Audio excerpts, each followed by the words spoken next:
First, to what we know for sure, mostly, directly about Cutie Marks.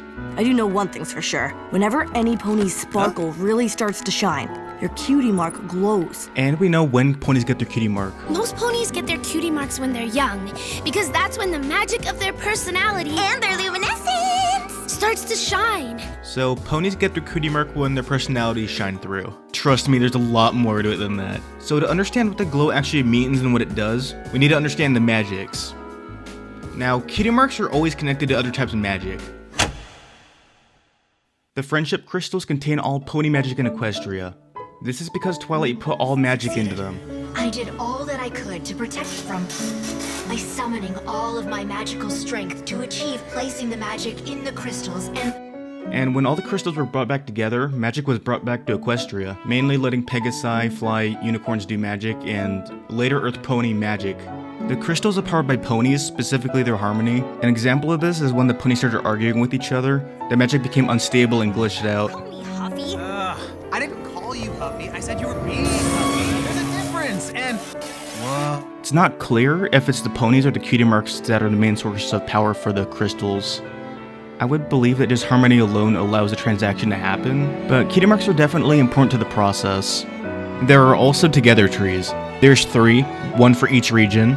Actually, there's one in Opaline's castle, so 4. Actually, this one goes to Starlight Ridge. So they're all interconnected and grow from pony friendship and protect the ponies in return. Though we only see a little bit of this after Opaline is defeated. The tree actually returns all the cutie marks and friggin' stole Opaline's cutie mark and trapped her inside of a fucking tree alive for God knows how long.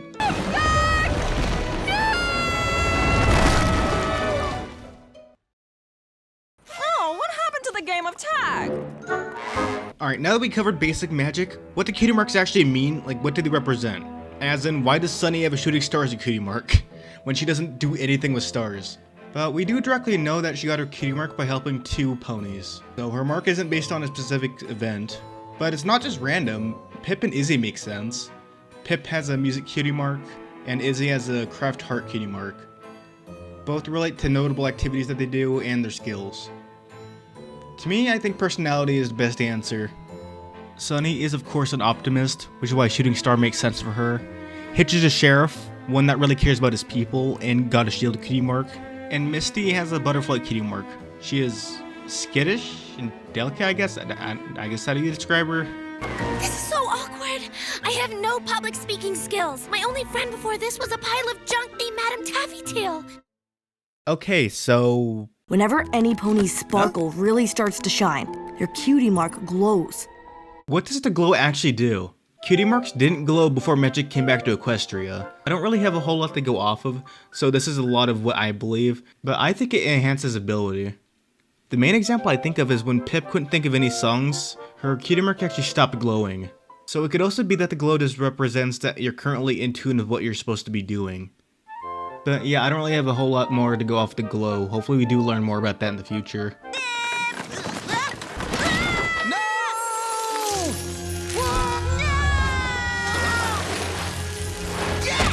Okay, how do we explain this? I mean, clearly Hitch didn't try to do that. It was completely his cutie mark. Look at him. He's very confused. This is the mainly way I believe that the cutie mark enhances ability. I think Hitch's cutie mark means that he just protects ponies. Which, this is exactly following that. So, what happens when a cutie mark is removed?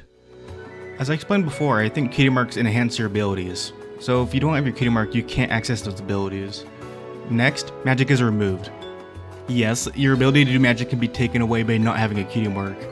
I realized this when Opaline stole Hitch's cutie mark. Before this, he was actually fighting back really well by using his Earth Pony magic. But as soon as she took away his cutie mark, he just stopped fighting. The only reason why you would do this is if you literally can't fight anymore with magic. Also, when Sunny is defeated by Opaline, she's immediately de-alicorned. So yes, you need a cutie mark to do magic.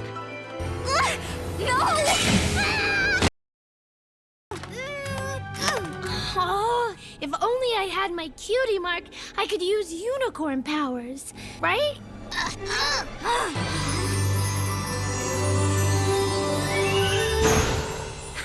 Okay, so... Alright, there's no real base on this, but I still think you need a cutie mark to do magic, mostly. But yeah, that's the basics of Cutie Marks and magic based on what we know so far from the series. But there are a lot of other things like how did Misty do magic without a cutie mark? And in Tell Your Tale, the closer the moon is, the more powerful magic becomes. Another thing I realized that was kind of cool is that Misty has like the only spell book. Magic hasn't been around for like centuries, so spells aren't researched as much as they were in G4. But Misty now is probably going to be the most powerful unicorn. Alright, I hope you enjoyed the video and I hope all you have a good day. Thank you.